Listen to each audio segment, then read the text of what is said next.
आइए हमारे साथ कार्यक्रम में शामिल हो रहे हैं बाजार के जाने माने दिग्गज आदित्य बिरला सन लाइफ म्यूचुअल फंड के एमडी और सीईओ ए बाला सुब्रमण्यन सर। बाला सर, गुड मॉर्निंग, स्वागत है आपका। धन्यवाद हमें समय देने के लिए। सर, सबका सवाल एक ही है आजकल, और कितना गिरेगा? अगर इसका जवाब है तो बताएं sir. Good morning, Anil ji.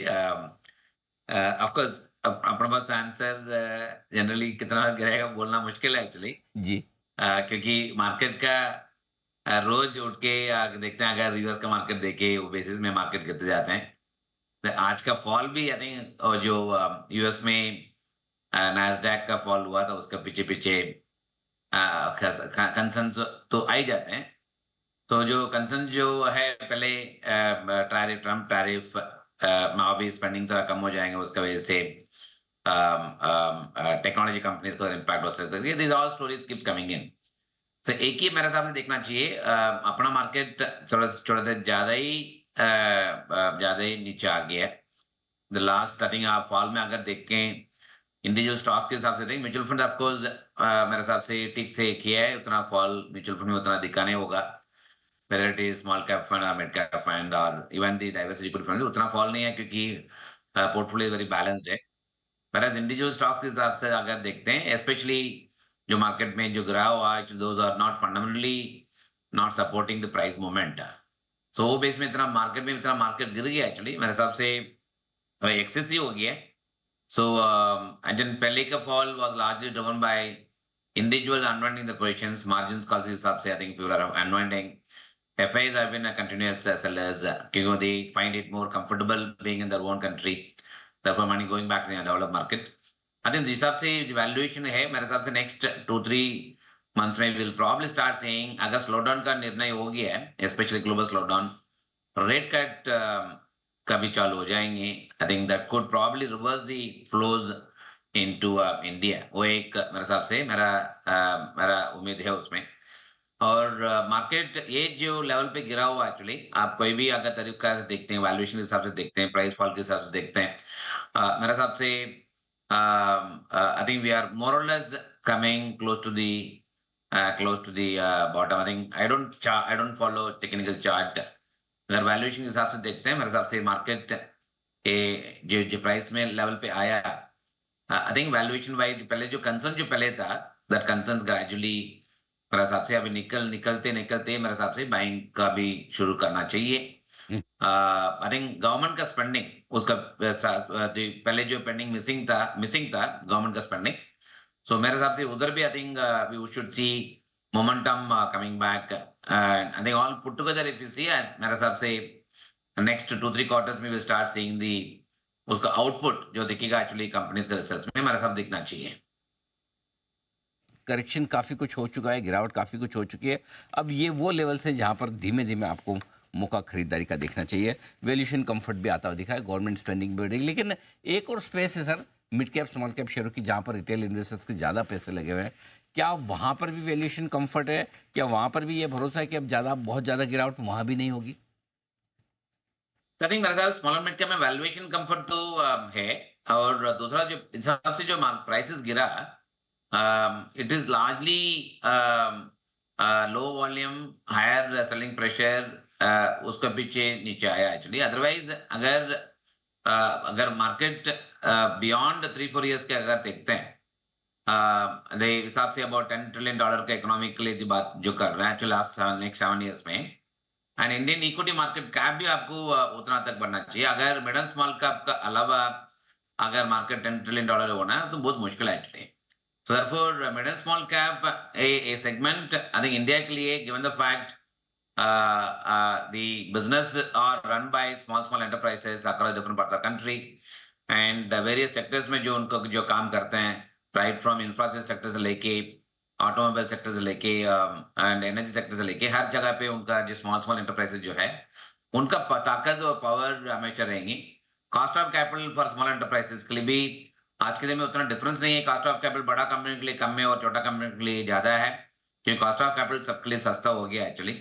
सो अगर उस हिसाब से देखते हैं, स्मॉल एंड मिड कैप का जो पेन जो है, जो आ चुका है, उसका मेरे हिसाब से इम्पैक्ट ज्यादा नहीं आना चाहिए। आई थिंक अगर 3-4 साल 5 साल का अगर व्यू है, the good time to buy small or mid cap actually when there is a pressure. Always हमेशा सब लोग बुलिश हो जाते हैं, तो तेजी का मार्केट में सब लोग बुलिश हो जाते हैं। मेरे हिसाब से ये स्मॉल और मिड कैप में आपको हमेशा तेजी और अदर इन्वेस्टिंग का मोह बनाना चाहिए when there is a pressure, when there is a bit of uncertainty, that's the way I see it. Perfect. अच्छा सर, जो म्यूचुअल फंड में पैसा लगाना चाहते हैं उनके लिए किस तरह की स्कीम्स इस तरह के बाजार में ज़्यादा सही है? आई थिंक इन्वेस्टर को मेरे हिसाब से कॉमन प्रिंसिपल रखना चाहिए बिटवीन म्यूचुअल फंड में लार्ज कैप और फ्लेक्सी कैप। ये दोनों should be core part of the portfolio. सबका अगर निवेश करना है large cap and flexi cap में हमेशा ध्यान रखना चाहिए। सेकंड इज दूसरा एक ऑनबोर्डिंग ऑफ कस्टमर्स के लिए एक अच्छा हाइब्रिड फंड ने जो म्यूचुअल फंड ने किया है एक्चुअली, इंक्लूडिंग आतिफ म्यूचुअल फंड में भी है, लाइक बैलेंस एडवांटेज फंड और multi asset fund, invest in other asset classes like gold, silver and fixed income, REIT, InvIT और इक्विटी, तीनों में चारों में डालते हैं। Therefore, the hybrid funds, balanced advantage fund and multi-asset fund, ये दोनों भी आई थिंक इन्वेस्टर्स के लिए ध्यान। आज मेरे हिसाब से 70 to 80% ऑफ पोर्टफोलियोज प्रोसेस में इसमें लगा देना चाहिए। And small and mid cap भी आपको जो एसआईपीज और small and mid cap long term के लिए इन्वेस्ट करते हैं, आप 7 साल का समझ के करना चाहिए। हर बार ये साइकिल 2-3 साल का तेजी रहते हैं और 2-3 साल का मंदी रहते हैं। I think we have to go through the cycle. अगर साइकिल में अगर सब लोग बैठते रहते हैं साइकिल में विदाउट गेटिंग वरीड, उनका लॉन्ग टर्म में पैसा बन जाते हैं। Therefore that should come part of the sum of the asset allocation का मॉडल होना चाहिए। Large allocation should be in the large cap fund, which is like fund equity or flexi cap fund, and balance advantage fund and MAF, which is called multi asset fund में मेरे हिसाब से निवेश करना चाहिए। Perfect है। तो ये आपके लार्ज कैप का पोर्टफोलियो हो, मल्टी एसेट एलोकेशन का पोर्टफोलियो, ये ज़्यादा बेहतर रहेगा आपके लिए।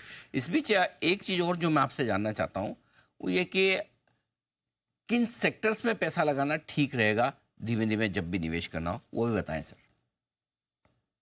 एक सेक्टर एक आई थिंक अगर कॉल थीमेटिक हिसाब से देखते हैं, अगर banking and financial service sectors में लास्ट 5 साल से उतना बड़ा रिटर्न नहीं बनाया, except public sector bank, private sector banks में उतना पैसा नहीं बनाया। सो इस हिसाब से जो वैल्यूएशन करेक्ट हो चुका है और उसका बैलेंस शीट भी इतना स्ट्रांग है। अगर नया गवर्नर आने के बाद आरबीआई में जो ईज ऑफ डिसीजन के लिए जो डिसीजन लेना शुरू कर दिया है, ये सबका इम्पैक्ट हमारे हिसाब से नेक्स्ट फ्यू मंथ्स में दिखना चाहिए in terms of credit growth coming back and lending increasing, leading to NIM improvement and growth भी आना शुरू हो जाएंगे।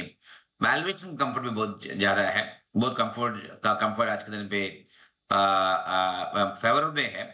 अगर वो हिसाब से देते हैं banking and financial services fund under thematic category में आई थिंक निवेश करना चाहिए। दूसरा एक एक्चुअली इज दी कंजम्पशन, जो बूस्टिंग के लिए, कंजम्पशन के लिए जो गवर्नमेंट ने अभी recently up to 12 lakh rupees जो टैक्स सेविंग के लिए दिया है, उसका आई थिंक मेरे हिसाब से धीरे धीरे करके आगे आने वाला समय में उसका स्पेंडिंग भी बढ़ते जाना चाहिए। वो मेरे साथ दिखना चाहिए इन दी consumption sectors, basically those companies who are focusing on consumption side, direct to customer sales, उसमें भी दिखना चाहिए। In our case, Gen X fund is something we normally tell people is a evergreening kind of thing for long term, so दिखना चाहिए। Third, of course, is the digital fund, which is an IT. IT is a balance sheet is strong. IT का spending आप कभी भी कम नहीं कर सकता। अभी तो रूमर है, एक्सपेक्टेशन है IT का स्पेंडिंग कम हो जाएगा, उसके बाद अर्निंग इम्पैक्ट हो जाएगा। कभी आपको टेक्नोलॉजी इन्वेस्टमेंट आप कभी कम नहीं कर सकता है वर्ल्ड में, एंड वैल्यूएशन कंफर्ट बहुत है और इंडियन आईटी कंपनीज का, एंड बैलेंस शीट स्ट्रांग है, बाईबैक अपॉर्चुनिटीज बहुत है उसमें। तब डिजिटल फंड ऑल्सो मेरे हिसाब से निवेश करना चाहिए। और प्लस रुपी डॉलर का इम्पैक्ट भी उनको उनका कमाने में एक्चुअली रुपी डॉलर का इम्पैक्ट भी थोड़ा सा ज्यादा इम्पैक्ट, पॉजिटिव इम्पैक्ट भी आ सकता है। So therefore, Digital India Fund also on the thematic category, which you normally recommend. So banking and financial risk fund, Gen X fund, which is a consumption-driven fund, and Digital India Fund. Okay, banking, finance और consumption और digital India fund, ये 3 ऐसे हैं sectors जो काफ़ी बढ़िया आपके लिए निवेश के लायक हो सकते हैं। बाला सर, बहुत बहुत धन्यवाद आपका समय देने के लिए और डिटेल में बाजार का आउटलुक और डायरेक्शन, साथ ही इन्वेस्टमेंट के तौर तरीके हमारे दर्शकों को बताने और सिखाने के लिए।